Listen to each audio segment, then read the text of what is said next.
நான்-ஸ்டாப் prime டைமில் super 60 தொடர்வது களம் 18.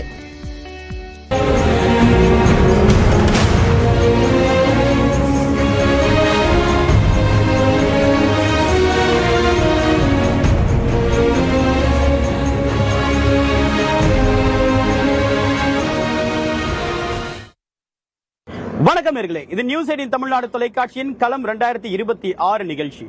களம் 2026 சொல்லிட்டு கடல்ல இருக்கனே அப்படின்னு நினைக்காதீங்க. இது மீனவர்கள் பிரச்சனையை பேசக்கூடிய களம்.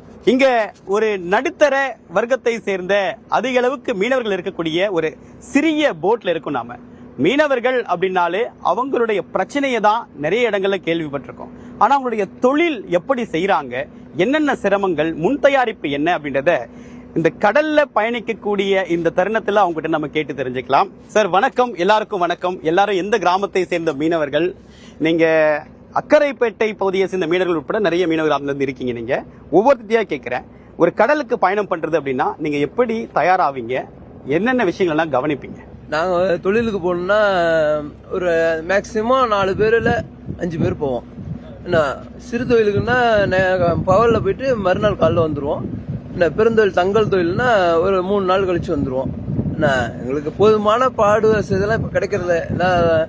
ரோலர் போட்டு அந்தாண்ட போனா சிலோன் பிரச்சனை, இதுல கொள்ளைக்காரன் பிரச்சனை, நிறைய துன்பங்களை அனுபவிக்கிறோம். ஒரு பக்கம் வந்தோம்னா இங்க எங்க ஊர்ல கரையை வர்றதுக்கு ஹார்பர்ல ஒழுங்கான ஒரு திட்டம் இன்னும் முடியவே இல்லை. போட்டு ரொம்ப பைப்பர் போட்டு வர்றதே ரொம்ப சிரமப்பட்டு நாங்க வந்துகிட்டு இருக்கிறோம். எங்களுக்கு இந்த ஹார்பரு முழுமையா வேலை முடியவே இல்லை. இந்த ட்ரெட்சிங் பண்ணணும், தூர் வாரணும் அப்படின்னு சொல்றாங்க. இப்ப இந்த தூர் வாராத்தினால என்ன மாதிரியான இடர் இருக்கு உங்களுக்கு மீனவர்களுக்கு? இல்லை சார், முற்றிலும் தூர் வாரல அப்படின்னு சொல்லல. திட்டம் தொடங்கும் போது ஆரம்ப கட்டத்துல ஒரு 10 மீட்டர் 15 மீட்டர் இது மாதிரி தூர் வாரினாங்க. ஆனா ஒரு பிளான் சரியா பண்ணி அதை வந்து தூர் வாரல. மேலும் என்ன ஆயிட்டுன்னா, இது வந்து காற்று மற்றும் திசை மாறுபாடு காரணமா வந்து சேறு முழு அளவுல வந்து மூடிட்டு, மோத்தாரத்தை கிட்டத்தட்ட மூடிட்டு, அவங்க சொன்ன மாதிரியே வெள்ளை நேரத்தில் மட்டும் தான் போட்டு வந்து ரன்னிங் ஆகும். அந்த கடல் உள்வாங்குற நேரம், வடுவு நேரத்தில் பார்த்தீங்கன்னா தொழில் போறதுக்கு எல்லாருமே தயங்குறாங்க. குறிப்பா எடுத்து போட்டா இந்த பெரிய போட்டு ஸ்டீமர் போட்டு இருக்கு இல்லையா, ஸ்டீமர் போட்டு வந்து தொழிலே பண்ண முடியல. அந்த அளவுக்கு ரொம்ப மோசமா போயிட்டு, இதை வந்து கூடிய விரைவில் ஸ்டிச்சிங் பண்ணி கொடுத்தா மட்டும்தான் இங்க உள்ள மீனவர்களோட வாழ்வாதாரம் தேருமா தேராதா அப்படின்றத பத்தி யோசிக்கணும். இது ஸ்டிச்சிங் பண்ணல அப்படின்னா இந்த சிஸ்டம் முழுவதும் மீனவர்களுக்கு பெரிய பாதிப்பை ஏற்படுத்துன்றது அதுல எந்த ஒரு ஐயப்பாடு இல்லை. இப்ப ஒரு 10,000 ரூபாய் முதல் வச்சு நீங்க போறீங்க அப்படின்னா எவ்வளவு உங்களுக்கு மீன் கிடைக்கும், என்ன மாதிரியான மீன் எல்லாம் உங்களுக்கு கிடைக்கும், எத்தனை நாள் தங்குவீங்க? நாங்க ஒரு நாள் தான் சிம்பிளா போனா, ஒரு நாள் இல்ல 2 நாள். இப்ப ராளுக்கு போறோம்னா ராளுக்கு வந்து ராள் பட்டாதான் 5 கிளியும் படும் 10 கிளியும் படும், அதெல்லாம் சொல்ல முடியாது. அது பட்டா மட்டும்தான் நம்ம வந்து ரன் பண்ணலாம். ஒரு பாட்டுக்கு வந்து ஒரு 20 கிலோ 30 கிலோ கிடந்தா மட்டும்தான் ரன் பண்ணலாம், இல்லைன்னா அந்த தொழில் நின்றுடும். இப்போ இந்த தடச்சாவளை சீலா பிடிக்க போறோம்னா சீலா பட்டாதான், டெய்லியும் பட்டுக்கிட்டு இருந்தாதான் ஒரு 40 கிலோ 30 கிலோ பட்டாதான் தொழில் பண்ணலாம், இல்லைன்னா ஆங்கர்ல வந்து கட்டிட வேண்டியதான். எத்தனை வருஷமா மீன்பிடி தொழில் இருக்கீங்க? இந்த தொழில் வந்து இப்ப நாளுக்கு நாள் எளிதாகதா? நிறைய டெக்னாலஜி எல்லாம் வந்துருச்சுன்னு சொன்னாங்க. கடல்ல மீன் இல்லை. நாங்கள் போகிறது வந்து 30,000 ரூபா செலவு பண்ணிட்டு போனால் 5,000 ரூபா 6,000 ரூபாய்க்கு வருது. அப்போ எங்களுக்கு எப்படி கட்டுப்படி ஆகும்? அப்போ உள்ள மீன்லாம் இப்போ கிடையாது. எல்லா மீனுமே அழிஞ்சு போச்சு. இதுக்கு காரணம் அக்கரைப்பட்டம் போட்டு தான். அந்த ரெட்டமடி வச்சு இருக்கிறதுனால எல்லா மீனுமே அழிஞ்சு போச்சு. போகிறது இப்போ நஷ்டத்துக்கு தான் போயிட்டுருக்கு. ஏதோ சாப்பாட்டு செலவுக்கு ஆகும்னு தான் போயிட்டுருக்கோம். எந்த மீனும் இங்கே கரையை வர்றதில்லை. ஆழக்கடலுக்கு போனால் கூட அங்கேயும் கூட எங்களுக்கு நஷ்டம் தான் வருது, லாபம் இல்லை. இப்போ 2 வருஷம் 3 வருஷமா நட்டம் தான் வருது, லாபமேங்கிறது கிடையாது. அப்படி இருக்கும்போது நாங்கள் எப்படி தொழில் பண்ண முடியும்? 20,000 ரூபாய்க்கு இந்த போட்டு எடுக்கிறதா 20,000 ரூபா 30,000 ரூபா ஒன்று செலவு, வர்றது 15,000 ரூபாய்க்கு வருது. அப்போ எவ்வளோ நட்டம்? 2 கல் 3 கல் ஒன்றா 40,000 50,000 நட்டம் வருது. ஓகே, இப்போ நம்ம போட் டிராவல் பண்ண இடம் அப்படின்றது இந்த துறைமுகம் போகுது, அக்கரைப்பேட்டை துறைமுகத்தில் தான் இப்போ நம்ம வந்து இருக்கோம். ஆற்காட்டு துறைமுகத்தில் தான் இப்போ நம்ம இருக்கோம். இந்த போட் டிராவல் பண்ணும்போது அந்த மண்ணு தட்டுனது தெரியுது பாருங்க. அந்த என்ஜினுடைய விங்ஸ் வந்து அந்த மண்ணில் தட்டி எவ்வளவு சிரமப்பட்டு இந்த படகு நகருது, அந்த புழுதியெல்லாம் கிளம்புறது உங்களால தெரியுது பாருங்க. ஸோ ஒவ்வொரு போட்டும் வந்து இந்த மண்ணில் தடுப்படுறதுனால இன்ஜினுக்கு பாதிப்பு இருக்கு. சில நேரங்களில் படகுகள் கவிழ்ந்துடுது, மீனவர்கள் உயிரிழக்கக்கூடிய சம்பவம் நடக்குதுன்றாங்க. இது நம்ம ஒரு காட்சிகள் அப்படியே நேரடியா பார்க்கலாம். நம்ம இப்ப இந்த பிரச்சனையினால என்ஜினுக்கு பிரச்சனையா இருக்கா, மனித உயிரிழப்பு ஏற்படுதா, ஏன் இது ரொம்ப உடனடியா சீர் செய்யணும்னு நினைக்கிறீங்க நீங்க? சார் ரெண்டுமே பாதிக்கும் சார். மனித உயிருக்கும் ஆபத்து தான், என்ஜினுக்கு தான் மெயின். ஃபர்ஸ்ட் என்ஜின்ல தான் சேரடைஞ்சுன்னா மனிதனோட வாழ்வாதாரம் பாதிக்கும். இப்ப கடலுக்குள்ள வரக்கூடிய பிரச்சனைக்கு கடல் வெளியில இருக்கக்கூடிய கொள்கை முடிவு தான் முக்கியமான காரணமா இருக்கு. அதுக்கு தீர்வையும் அந்த கடலுக்கு வெளியில கூடிய முக்கிய தலைவர்கள் தான் எடுக்கணும். அந்த மாதிரி அரசியல் ரீதியாக அரசியல் தலைவர்கள் என்ன கொள்கை முடிவு எடுக்கும் போது கவனத்துல கொள்ளணும், எங்களுடைய பிரச்சனையை எதன் அடிப்படையில் தீர்க்கும்னு நினைக்கிறீங்க நீங்க? இப்போ வந்து என்ன சார், ஒரு காலகட்டத்தை பார்த்தீங்கன்னா வந்து இப்போ அவங்க எல்லாரும் சொல்லியிருக்காங்க. இப்போ நம்ம தொழிலுக்கு போகும்போது பார்த்தீங்கன்னா வந்து முன்னெல்லாம் பார்த்தீங்கன்னா ஒரு கெடுவு கணக்குன்னு சொல்லி ஒரு வச்சிருந்தாங்க சார். இத்தனை நாள் தான் தொழில் பண்ணணும், மற்ற நாட்கள் தொழில் பண்ணக்கூடாது அப்படிங்கிற ஒரு கெடுவுன்னு வச்சிருந்தாங்க. ஆனா இப்போ அந்த சிஸ்டம் வந்து ஃபெயிலியர். இப்ப இது வந்து நாகப்பட்டினம் மாவட்ட டிஸ்ட்ரிக்ட்ல இருக்குன்னு வச்சுங்க. இங்கிட்டு பாத்தீங்கன்னா மல்லிப்பட்டினம், ஜாதாப்பட்டினம், புதுக்கோட்டை அங்கேயெல்லாம் அந்த சிஸ்டம் வந்து ஃபாலோ பண்றாங்க சார். இங்க வந்து அந்த சிஸ்டம் வந்து ஃபெயிலியர் ஆயிட்டு. இப்ப ஒரு குழந்தை பிறக்குதுன்னா உடனே சாவடிச்சுட்டா அப்ப அந்த இனப்பெருக்கம் வந்து அழிஞ்சிரும். அதே மாதிரி தான் அந்த மீன் இனமும், அது மீன் இனக்கம் இது பண்ணுனா அதை வந்து விடுங்க சார், உயிரோட 24 hours கடல்ல வந்து அரிச்சுக்கிட்டு தான் இருக்காங்க. கடலுக்கு வெளியில இப்ப வாழ்வாதாரம் இவங்க இவ்வளவு சவால் நிறைந்ததா இருக்கு. வெளியில உங்களுடைய வாழ்வாதாரம் உயரணும், மீனவர்கள் மீது கவனம் செலுத்தி அரசு கல்வியிலேயோ வேலை வாய்ப்பிலோ முக்கியத்துவம் கொடுக்க வேண்டிய அவசியம் இருக்கா? இப்ப என்ன நிலைமை இருக்கு? தமிழ்நாடு ஃபுல்லா கிட்டத்தட்ட 13-14 மீனவ மாவட்டங்கள் இருக்கு. இப்போ மற்ற சமுதாயத்தினருக்கு என்ன பண்றாங்கன்னா தனி தொகுதி ஒதுக்குறாங்க. அதே மாதிரி என்ன அப்படின்னா மீனவ சமுதாயத்துக்கு அப்படின்ற எந்த ஒரு ஒதுக்கீடும் கிடையாது. இந்த 13 மாவட்டத்துல இருக்கிறவங்களுக்கு இப்போ மற்ற மாவட்டங்களுக்கு இடஒதுக்கீடு கொடுக்குறாங்க. அதனால அவங்க முன்னேறாங்க. நிலப்பரப்பு அவங்க எந்த தொழில் சார்ந்து வேணாலும் போவாங்க. ஆனா இங்க உள்ள மீனவ மக்கள் என்ன அப்படின்னா பெரும்பாலான இவங்களுடைய கடல் சார்ந்து தான் தொழில். ஆனா கடல் சார்ந்து இருந்தாலும் இவர்களுக்கு என்ன இது பெற்றோர்களுக்கோ இல்ல அவங்க சார்ந்த அடுத்த தலைமுறையினருக்கோ அரசு ஏதாவது சலுகைகள் வழங்குதா அப்படின்னு கேட்டா எதுவும் கிடையாது. 60 நாள் தடைக்காலம் தொழில் இல்லாம தான் இருப்போம். அதுக்கு வந்து 8000 ரூபாய் பணம் கொடுத்தாங்க. 60 நாள் தொழில் இல்லாம இருக்கிறதுக்கு 8000 ரூபாய் தடைக்காலம் பணம் கொடுத்தா அந்த அரசுக்கு எங்களால என்ன பண்ண முடியும்? எங்க வாழ்வாதார பிரச்சனை என்ன? இப்ப 12000 ரூபாய் சொல்லியிருக்காங்க. நடைமுறைக்கு வருமா என்னன்னு தெரியல. ஆனாலும் அது கம்மியான ஒரு தடைக்கால இதுதான். இன்னும் எங்களுக்கு ஏற்றி இந்த அரசாங்கம் கொடுக்கணும்னு நாங்க எதிர்பார்க்கிறோம். இந்த தொழிலை பத்தி உங்களுடைய ஒரு யங்ஸ்டர் என்ன ஒப்பீனியன் நினைக்கிறீங்க? என்ன சவால் இருக்கு? நாங்கள் படிச்சிருக்கோம், பாலிடெக்னிக் வரைக்கும் படிச்சிருக்கோம். படிச்சுட்டு மீன்பிடி தொழில் தான் எங்கள் பிரதான தொழில். வெளிநாட்டுக்கு போகணும், இது தொழில் தான். தொழில் முன்ன மாதிரி எந்த ஒரு தொழிலும் இங்கே முறையாக கிடைக்கல. ஏதோ வருது, ஏதோ ஓட்டுறாங்க, குடும்ப சூழ்நிலை அந்த மாதிரி ஓட்டிட்டு இருக்காங்க பயலுவா. அவ்வளோதான் போயிட்டு இருக்கு, தவிர வேற எந்த ஒரு பாதிப்பும் இல்லை. மீன் பிடிக்க போனாவும் பிரச்சனை, கடலில் கொஞ்சம் பிரச்சனை, கொள்ளை பிரச்சனை, ஸ்ரீலங்கா நெய் பிரச்சனை. இங்கே வந்தால் இந்த பெரிய பெரிய ரோலர் போட்டு அது ஒரு பிரச்சனை. கரையை வந்தால் மீன் ஒழுங்கான வியாபாரம் கிடையாது.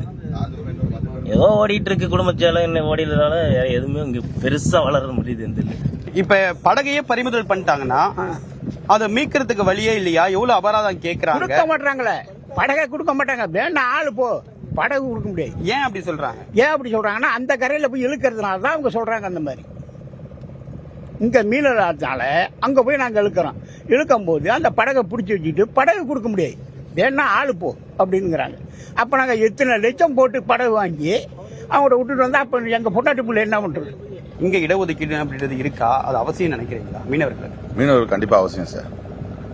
ஏன்னா நம்ம வந்து எல்லா நேரத்திலயும் இதை சார்ந்து இருக்க முடியாது. அப்போ ஒரு சில மாற்றங்கள் இருந்தா நம்ம லைஃப்ல வந்து எல்லாமே வந்து மாறலாம். ஆனா அது சம்பந்தமா எங்ககிட்ட எந்த ஒரு விழிப்புணர்வும் கொண்டு வரவும் இல்லை. எங்களுக்கு அதை பத்தி தெரியாது. எங்களுக்கு என்னன்னா காலைல வருவோம், காலைல போவோம் அப்படிங்கிறதான் எங்க வாழ்க்கை ஓடிக்கிட்டு இருக்கு. அது சம்பந்தமா எந்த ஒரு விழிப்புணர்வும் கொண்டு வரல சார். ஓகே, இப்ப வேலை வாய்ப்பை தாண்டி இப்ப நீங்க கடலுக்கு போயிட்டீங்க அப்படின்னா திடீர்னு ஒரு புயல் வருது. இப்ப நான் உதாரணத்துக்கு இருக்கேன், உங்களுக்கு என்ன மாதிரியான அலர்ட் எல்லாம் வரும்? எத்தனை நாளுக்கு முன்கூட்டியே புயல் சம்பந்தமான அறிவிப்பு எல்லாம் வரும்? முன்னையெல்லாம் சார் அந்த அளவுக்கு கிடையாது. இப்ப எல்லாம் வந்து ஒரு வாரத்துக்கு முன்னாடியே வந்து ஓரளவு கவர்மெண்ட் அந்த அலர்ட் எல்லாம் கரெக்டா கொடுத்துறாங்க. அப்புறம் போன்ல எல்லாமே மெசேஜ் வந்துடுது. அந்த இதெல்லாம் ஓரளவு முன்னாடியே பண்ணிடுறாங்க இப்ப எல்லாம். இப்ப எரிபொருள் தட்டுப்பாடு நிலவுறதா ஒரு பீதி இருக்கு மக்களுக்கு. ஆமா சார். உங்களுக்கு மானியத்துல கிடைக்கக்கூடிய இந்த டீசல் அப்படின்னு தடை இல்லாம கிடைக்குதா? ஏதாவது சிக்கல் இருக்கா? ஆமா சார், தடையாயிடுச்சு. இப்ப எங்க ஊர் பங்கெல்லாம் மூடிட்டாங்க. நாங்க வந்து டீசல் வந்து இப்ப வெளியில தான் போய் பிடிச்சிட்டு இருக்கோம். இப்ப வந்து இன்னொரு காரணம் பாத்தீங்கன்னா இந்த டீசல் விலைவாசினாலே எங்களோட தொழில்துறையும் பாதிக்குது ஒரு பக்கம். நீங்க எப்ப மீன்பிடி தொழில் வந்தீங்க? இப்ப எப்படி இருக்கு இந்த தொழில்? என்ன சவால் இருக்கு? என்ன எதிர்பார்க்கறீங்க அரசியல் ரீதியா? நான் வந்து கடந்த ஒரு 6 வருஷமா ஃபிஷிங் பண்ணிட்டு இருக்கேன். இப்போ கவர்மெண்ட் பாத்தீங்கன்னா இந்த மெயினா எங்களுக்கு இப்போ ஹார்பர். ஏன்னா மக்கள் வந்து டெய்லியும் போட்டுக்கு போயிட்டு வராங்கன்னா இதுவே பெரிய பிரச்சனையா இருக்கு. இதை வந்து அமைச்சிருக்க கூடாது. அமைச்சாங்கன்னா அது ஃபுல் ஃபெஜ்டா அது வேலை செய்யற மாதிரி இருந்திருக்கணும். இப்போதைக்கு இல்லாதனால மக்கள் ரொம்ப சிரமப்படுறோம். ஏன்னா கிட்டத்தட்ட 1000 போட்டு கிட்ட இருக்குன்னா எல்லாருமே இதுக்குள்ளதான் வந்து தொழில் பண்ற மாதிரி இருக்கு. பாத்தீங்கன்னா ரொம்ப இடம் நெருக்கடியா இருக்கு. போட்டு தொழிலுக்கு போயிட்டு ரிட்டர்ன் வர முடியல. இப்ப உங்களுக்கு இது வேணும், மீனவர்களுக்கு உடனடியா அதை செஞ்சு கொடுங்க அப்படின்னு நீங்க ஒரு வேட்பாளர்களையோ அரசியல் கட்சியோ கேக்குறீங்கன்னா என்ன கேட்பீங்க? உங்களுக்கு உடனடியா தேவை என்ன? எங்களுக்கு சார் முக்கியமான காரணம் என்னன்னா, இந்த சகதி இருக்கு பாத்தீங்களா, சகதியை சுத்தம் பண்ணி கொடுக்கணும். இந்த இலவ போட்டு இருக்கிறாங்க பாத்தீங்களா, அது அரசு அதிகாரிகள் சொல்றாங்க, அரசு அதிகாரிகள் செய்ய மாட்டாங்க. சில பேர் மெத்தன போக போறாங்க சார். மாணவிகளுக்கும் மாணவர்களுக்கும் படிக்கிற மீனவ பசங்களுக்கு என்ன உடனடியா அத்தியாவசிய தேவை நினைக்கிறீங்க நீங்க? பள்ளிகள்லாம் ப்ராப்பரா இருக்கா? அங்க திறன் எப்படி, திறன் மேம்பாடு எப்படி இருக்கு, அந்த தரம் எப்படி இருக்கு? சார் எங்க பள்ளிக்கூடம் கஜா புயல்ல கொஞ்சம் பாதிக்கப்பட்டிருக்கு சார். அந்த பள்ளிக்கூடத்தை நாங்க வேலை பார்த்து கேட்டோம். இன்னும் அந்த அரசாங்கம் எங்களுக்கு அந்த பள்ளிக்கூடத்தை வேலை பார்த்து கொடுக்கல. என்ன எங்க ஸ்கூல்ல ரொம்ப பின்தங்கி தான் இருக்காங்க. எங்க பேரிட மாற்றமே இல்லை. இப்ப இருக்கிறதே புயல் பாதுகாப்பு கட்டிடத்துல தான் அரசாங்க பள்ளி நடைபெறுகிறது. பள்ளி கட்டிடம் எங்களுக்கு அவசியமா தேவை. என்ன எங்க கிராமத்து மூலியமா எங்க கிராமத்துல உள்ள மக்கள் பசங்க எல்லாருமே எங்க ஊர் ஸ்கூல்ல தான் படிக்காங்க. எங்களுக்கு 1ல இருந்து 10th வரைக்கும் இருக்கு சார். எங்களுக்கு அதுக்கு மேல 11th 12th இதுவும் கொண்டு வரணும், பெரிய ஸ்கூலும் கொண்டு வரணும். அரசாங்கத்துல நாங்க முழுமையா சார் எங்க ஸ்கூல்ல படிக்கிற பசங்க எல்லாம் 100% 10th மார்க் எடுக்கிறாங்க, சிறப்பா எடுக்கிறாங்க. அதனால எங்களுக்கு கல்வி தகுதியை இன்னும் உயர்த்தி எங்களுக்கு வேணும். ஓகே, இந்த மீனவர் மக்கள் படிப்புலயும் திறமையா இருக்கணும். கடல் தொழில மட்டும் இல்ல, படிப்புலயும் திறமையா இருக்கணும். இப்போ மற்ற தொழில் முறைகளுக்கு விவசாய கடன் கொடுக்குறாங்க, கல்வி கடன் கொடுக்குறாங்க, இது எல்லாம் கொடுக்குறாங்க. குறிப்பா இந்த ஆறுகட்டத்திரை துறைமுக பகுதியில் எடுத்துக்கிட்டீங்க அப்படின்னா ஒரு அட்வான்ஸான தொழில் முறை அப்படின்றது எதுவும் கிடையாது. நீங்க சுத்தி இங்க பாத்தீங்க அப்படின்னா பாரம்பரியமா என்ன பண்ணிட்டு இருந்தாங்களோ அதோ. இப்ப இந்த நம்ம வந்துட்டு இருக்க ஸ்டீமர் போட்டுருந்தீங்கன்னா நீங்க ஒரு நாள் அல்லது 2 நாள் தொழில் முறைக்கு போகலாம். ஆனா இந்த அக்கரைப்பட்டை பகுதிகளில் பாத்தீங்க அப்படின்னா 7 நாள் to 10 நாள் வரைக்கும் தொழில் முறை இது மாதிரி போகலாம். அது மாதிரி இந்த பகுதிகளுக்கும் அட்வான்ஸா தொழில் முறை பண்ணி அவர்களுக்கு மானிய முறையில வழங்குறதை விட இப்போ 25% மானியம் கொடுக்குறாங்க. இது கொஞ்சம் ரொம்ப பின்தங்கிய பகுதி அப்படின்றதுனால கிட்டத்தட்ட ஒரு 50% இருந்து 70% வரைக்கும் மானிய முறை கொடுத்து ஆழ்கடல் தொழில் முறைக்கு அவங்களை ஊக்குவிக்கணும். ஏன் அப்படின்னா இந்த நம்ம இப்போ இருக்கு இல்லையா, இந்த ஸ்டீமர் போட் வந்து 5 நாட்டிகள் வரைக்கும் கரைப்பகுதிகளில் மீன் இழுக்க கூடாது. ஆனா இந்த 5 நாட்டிகள்ல தான் மீனோட வளம் அதிகமா இருக்கு. இந்த மீனோட வளத்தை பாதுகாக்கணும் அப்படின்னா அவங்களுக்கு நம்ம என்ன அட்வான்ஸா செஞ்சு கொடுக்கணும். ஆழ்கடல் நோக்கி அவங்கள பயணிக்கிறதுக்கு அவங்க கிட்ட போதுமான பொருளாதாரம் இல்லை அப்படின்றாங்க. ஆனா இந்த பகுதிகளில் கிட்டத்தட்ட பாத்தீங்கன்னா 6000 மக்கள் தொகை இருக்காங்க. நேரடியா இந்த 6000 மக்கள் தொகை இல்லாம இன்னும் ஒரு 5000 மக்கள் தொகை நேரடியாகவும் மறைமுகமாகவும் அன்றாட தொழில் பண்ணிட்டு இருக்காங்க. அவங்களுக்கு இன்னும் மீனோட நம்ம வந்து ஒரு உணவு முறையை கொடுக்கறோம் இல்லையா, அந்த இறைச்சி ஆடு கோழி இல்லாம ஒரு புரதச்சத்து சத்தான ஒரு புரதச்சத்தை நம்ம மீனை கொடுக்கறோம். அந்த மீனை வந்து நம்ம சரியான முறையில கொடுக்கறதுக்கு இந்த பகுதிகளில் எல்லாருக்கும் ஒத்துழைப்பு பண்றதுக்கு இன்னும் கொஞ்சம் நவீனமா தொழில் அமைச்சு கொடுக்கறதுக்கு அரசாங்கம் எங்களுக்கு சலுகை விலையில ஆழ்கடல் மீன்பிடிப்புக்கு ஊக்குவிக்கணும் அப்படின்றத இது மூலமா கேட்டுக்கிறோம். மீனவ பகுதியில எல்லா கிராமத்திலயும் சரி, சின்ன கிராமம் இந்த வேதாரண்யம் தான் எங்களுக்கு தாலுக்கா. வேதாரண்யத்துக்கு அருகாமையில இருக்கிறோம். எங்க ஊர்ல வந்து இந்த மண்ணில் வந்து குடியேறி அவங்க 50, 60, 70 வருஷமா இருக்காங்க, வாழ்ந்துட்டு இருக்காங்க. ஆனால் அவங்களுக்கு குடி உரிமை ஏன்னா அது வீட்டுலன்னு உள்ளது, வீட்டு பட்டான்னு ஒன்று சொல்லுவாங்க. அவங்களோட இடத்துக்கு கவர்மெண்ட்ல ஒரு அங்கீகாரம் பண்ணுறது அது இதுவரைக்கும் சார் இந்த ஊருக்கு கொடுக்கலாம் சார். இருக்கு, முன்னாள் உள்ளவங்க ராஜநாத காலத்துல கூட கொடுத்துருக்காங்க. கொடுத்தது அது ஒரு நபருக்கும் இப்ப வீடுன்னு எடுத்துட்டீங்கன்னா ஒரு 1000 வீடு இருக்குன்னா இங்க உள்ளதுல ஒரு 565 வீடு இருக்கு சார். 565 வீட்டுக்குமே பட்டா இல்லாம இருக்கு. அவங்க பிள்ளைகளை படிக்க வைக்கிறதுக்கு ஒரு பட்டா ஒரு வீட்டு பட்டா இருந்ததுன்னா ஒரு கடன் உதவி கவர்மெண்ட் கொடுக்குறாங்க. அதை வாங்க முடியாம சூழ்நிலையா இருக்கு சார். 6000 பேர் இருக்கோம். 6000 பேர்ல 2000 பேரு சுனாமிக்கு பிறகு அந்த சுனாமி வீடுன்னு கட்டி கொடுத்தாங்க. தனியே எங்க ஊரை சேர்ந்தவங்க இடத்த வாங்கி சுனாமி வீடுன்னு கட்டி கொடுத்தாங்க. அதுதான் பட்டா இருக்கு. அப்ப ஆனா இங்க வந்து சார் முன்னிலிருந்து வாழ்ந்தவங்களுக்கு இந்த பட்டான்னு உள்ளது கிடையாது. அவங்க வாழ்வாது நாங்களே சார் ஒரு கேள்விக்குறியா இருக்கிறோம் கவர்மெண்ட்ல. இப்ப இந்த அரசாங்கத்துல வந்து அது முடிவு பண்ணி வச்சிருக்காங்க, இன்னும் எங்க கைக்கு கொடுக்கல. இதை கைக்கு கொடுக்கற அளவுக்கு அதிகாரிகள் ரொம்ப செயல்படுத்தி எங்களுக்கு இது மிக விரைவில் கொடுத்தா எங்க குழந்தைகளும் படிக்கும். இப்ப நாங்க தான் மீனவனாகி இருக்கிறோம். ஆனா அவங்களும் கொஞ்சம் படிச்சு கொஞ்சம் நல்ல வழிக்கு வர்றதுக்கு கவர்மெண்ட் உதவி பண்ணணும்னு கேட்டுக்கிறோம். களம் 2026 நிகழ்ச்சியில மீனவர்கள் அவங்களுடைய சிக்கல்கள், அவங்களுடைய எதிர்பார்ப்பு என்ன, வாழ்க்கை தரம் உயர்வதற்கு என்ன செய்யணும் அப்படின்ற நிறைய விஷயங்களை பகிர்ந்துகிட்டாங்க. மற்றொரு களத்தில் அவங்களை சந்திக்கிறேன். அதுவரை உங்களிடமிருந்து விடைபெறுவது நான் ஆர் தேவப்பிரியன்.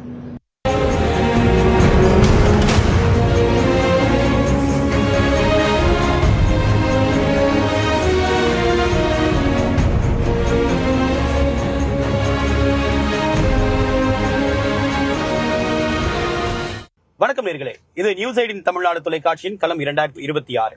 இன்று நாம் நேர்காணல் செய்ய இருக்கக்கூடிய சிறப்பு விருந்தினர் மனிதநேய மக்கள் கட்சியின் தலைவர் திரு ஜவாஹிருல்லா அவர்கள். சார் வணக்கம். நாகை தொகுதி சட்டமன்ற வேட்பாளராக களம் காண இருக்கிறீங்க. நியூஸ் 18 தமிழ்நாடு சார்பாக வாழ்த்துக்கள். களம் எப்படி இருக்கு சார்?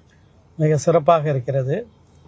தமிழ்நாடு முழுவதும், நாகப்பட்டினம் தொகுதியில் மட்டுமல்ல, தமிழ்நாடு முழுவதும் திராவிட முன்னேற்ற கழகத்தின் தலைமையிலான மதசார்பற்ற முற்போக்கு கூட்டணிக்கு ஆதரவான ஒரு பேரலை இந்த தேர்தலில் அடித்து கொண்டிருக்கிறது. நாகை தொகுதியிலும் அமோகமாக நாங்கள் வெற்றி பெறுவோம். இப்ப 4 முனை போட்டி இந்த முறை தமிழ்நாடு தேர்தல் களம் சந்திக்குது. 4 முனை போட்டி அப்படின்றது யாருக்கு சாதகமா இருக்கும்னு நினைக்கிறீங்க? இது நிச்சயமாக திராவிட முன்னேற்ற கழகத்தின் தலைமையிலான கூட்டணிக்கு தான் சாதகமாக அமையும். காரணம், மக்கள் தெளிவாக ஒன்றை புரிந்திருக்கிறார்கள். கடந்த 5 ஆண்டுகளாக நடைபெற்ற திராவிட முன்னேற்ற கழகத்தின் ஆட்சியின் நலத்திட்டங்கள் ஒவ்வொரு தரப்பினர்களுக்கும் சென்றடைந்திருக்கின்றது, ஒவ்வொரு வீட்டுக்கும் சென்றடைந்திருக்கின்றது. அதே போல் மிக முக்கியமாக மாநிலங்களுடைய உரிமைகளை பறிப்பதற்காக ஒன்றிய பாஜக அரசு பல்வேறு சதி திட்டங்களை எல்லாம் தீட்டி பல உரிமை பறிப்புகள் எல்லாம் நடத்தும் போது அதை எதிர்த்து துணிச்சலாக நின்றவர் திராவிட முன்னேற்ற கழகத்தினுடைய தலைவர், நம்முடைய மாண்புமிகு தமிழ்நாட்டினுடைய இன்றைய முதலமைச்சர், நாளைய முதலமைச்சர் தளபதி மு.க. ஸ்டாலின் அவர்கள். எனவே அதிமுகவுக்கும் பாஜக அணிக்கும் போடக்கூடிய ஒவ்வொரு ஓட்டும், அல்லது இங்கே 3வது அணி, 4வது அணி, 5வது அணி அல்லது 6வது அணி கூட வந்தாலும் கூட அது நிச்சயமாக மாநிலங்களுடைய உரிமைகளை பறிப்பதற்கு வழிவகுக்கும் என்ற அளவுக்கு தமிழ்நாட்டினுடைய வாக்காளர்கள் they are very educated, they are very well aware of what is happening. எனவே நன்கு விழிப்புணர்வு உள்ள தமிழ்நாட்டு வாக்காளர்கள் முதல் அணியான மதசார்பற்ற முற்போக்கு கூட்டணிக்கு, திராவிட முன்னேற்ற கழகத்தின் தலைமையிலான அணிக்கு தான் வாக்களிப்பார்கள். அதிமுக பாஜக கூட்டணியை பற்றி உங்களுடைய கருத்து என்ன சார்? அதிமுக பாஜக கூட்டணி என்பது உண்மையிலேயே நாங்கள் செல்வி ஜெயலலிதா அவர்கள் பொதுச் செயலாளராக இருக்கும்போது பழகி இருக்கின்றோம். எங்களுடைய தமிழ்நாடு முஸ்லிம் முன்னேற்ற கழகத்தினுடைய மாநாட்டில் தான் அவர்கள் ஒரு சிறப்பான உரையை ஆற்றினார்கள். அப்போது அவர்கள் சொன்னார்கள், நான் முன்பு ஒரு தவறு செய்துவிட்டேன், பாஜகவுடன் கூட்டணி வைத்தேன், இனி ஒருபோதும் அஇஅதிமுக பாஜகவுடன் கூட்டணி வைக்காது என்று முழங்கினார்கள். அதே போல் நீங்கள் பார்த்தீர்கள் என்றால் மாநிலங்களுடைய உரிமைகளுக்காக வேண்டி செல்வி ஜெயலலிதா அவர்கள் ஒன்றிய அரசாங்கத்தினுடைய பல திட்டங்களுக்கெல்லாம் எதிராக இருந்தார்கள். ஆனால் எடப்பாடி பழனிசாமி ஐயா அவர்கள் மீக்லி சரண்டட் டு பிஜேபி என்று தான் சொல்ல வேண்டும்.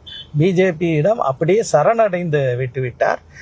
ஒன்றிய அரசு கொண்டு வரக்கூடிய பல மாநில உரிமை பறிப்பு திட்டங்களுக்கெல்லாம் ஆதரவாக களத்தில் நிற்கக்கூடிய வகையில் எடப்பாடி பழனிசாமி அவர்கள் அதிமுகவை சிறுமைப்படுத்தி விட்டார். அதனுடைய கொள்கை கோட்பாடுகளை, மாநில சுயாட்சி என்பதும் அதிமுகவினுடைய கோட்பாடு தான். மாபெரும் அதிமுகவினுடைய தலைவர் எம்ஜி ராமச்சந்திரன் அவர்கள் அதில் உறுதியாக இருந்தார்கள். செல்வி ஜெயலலிதா அவர்களும் உறுதியாக இருந்தார்கள். அத்தகைய அதிமுகவுக்கு எடப்பாடி பழனிசாமி அவர்கள் தலைமை தாங்கி அவரை கட்சியை பாஜகவுடன் அடகு வைத்துவிட்ட இந்த நிலை ரொம்பவும் பரிதாபகரம். இது ஒரு தேர்தல் கூட்டணி தான், கொள்கையில் எந்த விதமான சமரசமும் இல்லை அப்படின்னு இபிஎஸ் சொல்றாரு. அதாவது தேர்தல் கூட்டணி வைக்கலாம், அதில் மாற்று கருத்து இல்லை. ஆனால் யாருடன் கூட்டணி வைக்கின்றார்கள்? அதிமுகவினுடைய இதுவரை பின்பற்றி வந்த கொள்கை கோட்பாடுகளுக்கு விரோதமாக செயல்படக்கூடிய ஒரு கட்சியுடன் கூட்டணி வைப்பது, இது எப்படி அதிமுகவுடைய கொள்கை கோட்பாடுகளை அவர் காப்பாற்ற முடியும்? இந்தியாவை பொறுத்த வரைக்கும் ஒரே ஒரு அரசு, அது ஒன்றிய அரசாக மட்டும்தான் இருக்க வேண்டும்.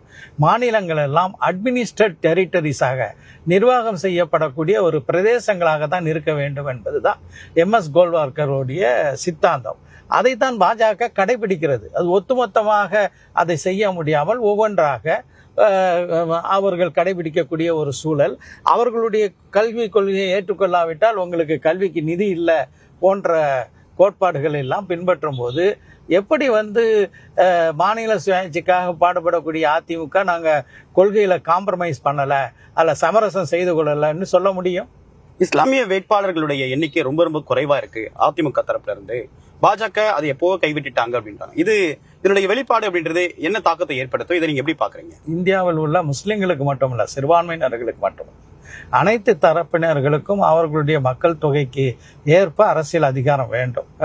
நாடாளுமன்றத்தை பொறுத்த வரைக்கும் அங்கே இருக்கக்கூடிய உறுப்பினர்களில் போதிய அளவுக்கு இந்தியாவில் ஏறத்தாழ 14-15 விழுக்காடு முஸ்லீம்கள் இருக்கிறார்கள். அந்த எண்ணிக்கைக்கு ஏற்ப நாடாளுமன்ற உறுப்பினர்கள் இல்லை. தமிழ்நாடு கூட அதில் விதிவிலக்கு இல்லை. அதே மாதிரி தான் சட்டமன்றத்திலையும் அந்த பிரதிநிதித்துவம் இருக்கின்றது. ஆனால் இன்னைக்கு இந்த தேர்தலில் பார்த்தீங்கன்னா எங்களுடைய அணியில், திமுக தலைமையிலான அணியில் திமுக தரப்பில் 4 முஸ்லீம் வேட்பாளர்கள் போட்டியிடுகிறார்கள். அதே மாதிரி எங்கள் கட்சியில் 2 வேட்பாளர்கள் போட்டியிடுகிறார்கள். இந்தியன் யூனியன் முஸ்லீம் லீக் சார்பில் 2 வேட்பாளர்கள் போட்டியிடுகிறார்கள். Social Democratic Party of India, அதாவது எஸ்டிபியின் சார்பாக ஒருவர் போட்டியிடுகிறார். அதே போல் பாஜக சார்பாக ஒருவர் போட்டியிடுகிறார். காங்கிரஸ் சார்பாகவும் நிச்சயமாக ஒருவர் போட்டியிடுகிறார். இப்போ இந்த எண்ணிக்கையை பார்க்கும்போது ஏறத்தாழ தமிழ்நாடு சட்டமன்றத்தில் 14 சட்டமன்ற உறுப்பினர்கள் இருக்க வேண்டும். நெருக்கி 14 வராவிட்டாலும் கூட நெருக்கி ஒரு 12 சட்டமன்ற உறுப்பினர்கள் பல்வேறு கட்சியை சார்ந்தவர்கள் முஸ்லீம் வேட்பாளர்களாக இருப்பது பிரதிநிதித்துவத்தை அதிகரிப்பதற்கு திமுக அந்த அரசமைப்பு சட்டத்தினுடைய கடமையை செய்திருக்கிறது. ஆனால் அதிமுகவும் பாஜக சொல்லவே தேவையில்லை, அந்த கடமையில தவறி இருக்கிறது. இஸ்லாமிய மக்களுடைய குரலா ஒலிக்கக்கூடிய 2 திராவிட கட்சிகளுமே கடந்த காலங்களில் உங்களுடைய முக்கியமான டிமாண்ட்ஸை பூர்த்தி பண்ணியிருக்காங்க, பேசியிருக்காங்க. இன்னைக்கு திமுக மட்டும்தான் கடைசி அரண் அப்படின்ற நிலைப்பாட்டில் எல்லா இஸ்லாமிய கட்சிகளும் வந்துட்டீங்களா? அதனால தான் உங்களோட கூட்டணி அமைச்சிருக்கீங்களா? அதாவது மிக முக்கியமாக இது ஒரு சிறப்பான நல்ல ஒரு கேள்வி. அதுக்காக உங்களுக்கு நன்றி சொல்லணும். இந்த பாஜக ஆட்சியில், ஒன்றிய ஆட்சியில் என்னெல்லாம் செய்திருக்கிறார்கள் என்பதை பற்றி சுருக்கமாக சொல்ல விரும்புகிறேன். முதலாவதாக குடியுரிமை திருத்த சட்டத்தை கொண்டு நாடாளுமன்றத்தில் 2 அவைகளிலும் ஏற்றினார்கள். அதில் அதிமுக இரட்டை வேடம் போட்டது. ஒரு மாநிலங்களவையில் அவர்கள் எதிர்த்திருந்தால் அது சட்டமாகவே ஆகியிருக்காது. அதே போல் வக்ஃபு திருத்த சட்டத்தில் இரட்டை வேடம் போட்டது அதிமுக. அதை எதிர்த்து சட்டமன்றத்தில் தீர்மானம் நிறைவேற்றிய போது அதிமுகவினர் வெளிநடப்பு செய்தார்கள். இன்றைக்கு தமிழ்நாட்டில் ஒரு பள்ளிவாசலையோ அல்லது ஒரு தேவாலயத்தையோ சர்ச்சையோ கட்டுவதற்கு மிகவும் சிரமம். ஒரு மாவட்ட ஆட்சியரிடம் NOC வாங்க வேண்டும். தமிழ்நாட்டினுடைய முதலமைச்சர் ஜனவரி 2024 தலைமைச் செயலகத்தில் முதலில் கிறிஸ்தவ மக்களுடைய அனைத்து பிரிவுகளை சார்ந்த தலைவர்களையும் அழைத்து உங்களுடைய பிரச்சனைகள் என்ன, உங்களுக்கு என்ன கோரிக்கைகள் நீங்கள் வைத்திருக்கின்றீர்கள் என்று ஏறத்தாழ 2.5 மணி நேரம் அமர்ந்து அவர்களுடைய கோரிக்கைகளை கேட்டார். பிப்ரவரி 2024 முஸ்லீம் சமூகத்தினுடைய அனைத்து பிரிவினர்கள் இயக்கங்களை அழைத்து கோரிக்கைகளை கேட்டார். அதற்கு பிறகு ஒரு அரசாணை பிறப்பித்தார். அந்த அரசாணையில் பள்ளிவாசல்கள், தேவாலயங்கள் கட்டுவதற்கு, புதுப்பிப்பதற்கு, பழைய கட்டடத்தை புதுப்பிப்பதற்கு, புதிதாக கட்டுவதற்கு, மராமத்து செய்வதற்கு இனி மாவட்ட ஆட்சியரனுடைய முன் அனுமதி தேவையில்லை, NOC தேவையில்லை அப்படிங்கிற ஒரு ஜியோவை வெளியிட்டார். ஆக இன்றைக்கு அதிமுக இந்த விஷயத்திலெல்லாம் எந்த ஒரு நடவடிக்கையும் எடுக்காத ஒரு சூழல்ல பள்ளிவாசல்களை, தேவாலயங்களை வட இந்தியாவில் இடித்து தள்ளக்கூடிய பாஜகவுடன் கைகோத்து எடப்பாடி பழனிசாமி வருகிறார். ஆனால் சிறுபான்மை மக்களுடைய வழிபாட்டு உரிமையை பாதுகாக்கக்கூடிய அரசமைப்பு பணியை திமுக செய்து வருகிறது. திருப்பரங்குன்றம் விஷயத்துல சட்டப்பிரகாரம் தீபம் ஏற்றணும் நீதிமன்றம் சொல்லுது. ஆனா அங்க இருக்கக்கூடிய சூழ்நிலையை சுட்டிக்காட்டி அரசு வெவ்வேறு காரணங்களை சொல்லி இதை தவிர்க்க விரும்புது. உங்களுடைய நிலைப்பாடு என்ன? இந்த விஷயத்தை அரசு எப்படி கையாண்டது? திமுக எப்படி இது கையாண்டது? அதாவது ஒன்றை புரிந்து கொள்ள வேண்டும். பலரும் என்ன சொல்கிறார்கள் என்றால், கார்த்திகை தீபம் தினத்தன்று திருப்பரங்குன்றத்தில் தீபம் ஏற்றவில்லை என்று. ஆனால் உண்மையிலேயே தீபம் ஏற்றப்பட்டது என்பதுதான் உண்மை. அதை பற்றிய செய்தி கூட உங்களுடைய ஊடகங்கள் கூட வெளியிட்டீங்க. நாங்கள் தமிழ்நாட்டை அயோத்தியாக்குவோம், இது பாஜகவினுடைய குரல். ஆனால் தமிழ்நாடு சமூக நல்லிணக்கத்திற்கான ஒரு பூமி. நான் போட்டியிடக்கூடிய நாகப்பட்டினம் தொகுதியில் இருக்கக்கூடிய நாகூர் தர்காவிற்கு எல்லா தரப்பு மதத்தை சார்ந்தவர்களும் வருகிறார்கள். அதே போல் அருகில் இருக்கக்கூடிய வேளாங்கண்ணிக்கும் எல்லா மதத்தினர்களும் வருகின்றார்கள். அதனால் நாங்கள் இடம்பெற்றிருக்கிறது உண்மையிலேயே மதசார்பற்ற முற்போக்கு கூட்டணி. இந்த கூட்டணி எந்த மக்களுடைய வழிபாட்டு தலங்களையும் பறிப்பதற்கோ அதை மாற்றுவதற்கோ விடாத ஒரு கூட்டணி. அரசியலுக்காக பாஜக இந்த நாடகங்களை எல்லாம் செய்தது. இறுதியா 2 கேள்வி. தாவேக தலைவர் விஜயுடைய வருகை, அவருடைய நோக்கம் நான் முதலமைச்சராகணும், சமூக நீதி நிலைநாட்டணும், சமத்துவத்தை நிலைநிறுத்தணும் அப்படின்னு சொல்றாரு. அது சிறுபான்மை மக்களுடைய வாக்குகளை பிரிப்பதாவுடைய நோக்கம் அப்படின்ற விமர்சனம் இருக்கு. இதுல உங்களுடைய கருத்து என்ன? அதாவது அன்பு சகோதரர் விஜய் அவர்கள் அவர் சந்திக்கக்கூடிய முதல் தேர்தல் அவருக்கு என்னுடைய வாழ்த்துக்களை தெரிவித்துக் கொள்கிறேன். நான் அதே நேரத்தில் அவர் பேசிய ஒரு பேச்சை யாராலும் மறக்க முடியாது.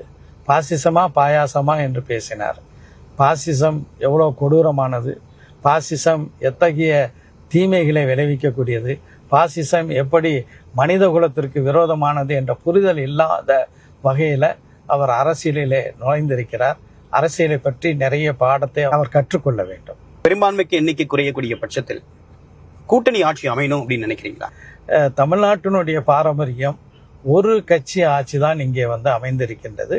இந்த தேர்தலிலும் திராவிட முன்னேற்ற கழகம் அது போட்டியிடக்கூடிய இடங்களில் அனைத்திலும் வெற்றி பெறும். மிக தெளிவாகவே நான் சொன்னேன், நல்ல ஒரு கூட்டணியை அமைத்து முதல் செஞ்சுரி அடித்தால் எங்களுடைய முதலமைச்சர், ஓப்பனிங் பேட்ஸ்மேன், கேப்டன் மு.க. ஸ்டாலின் அவர்கள் அதே போல சிறப்பான ஒரு தேர்தல் அறிக்கையை அளித்து டபுள் செஞ்சுரி அடித்திருக்கிறார். நிச்சயமாக அதில் கூட்டணி என்ற பேச்சுக்கே இடமில்லை. விஜயை பார்க்கறது வரக்கூடிய கூட்டம் வாக்குகளாக மாறுமா?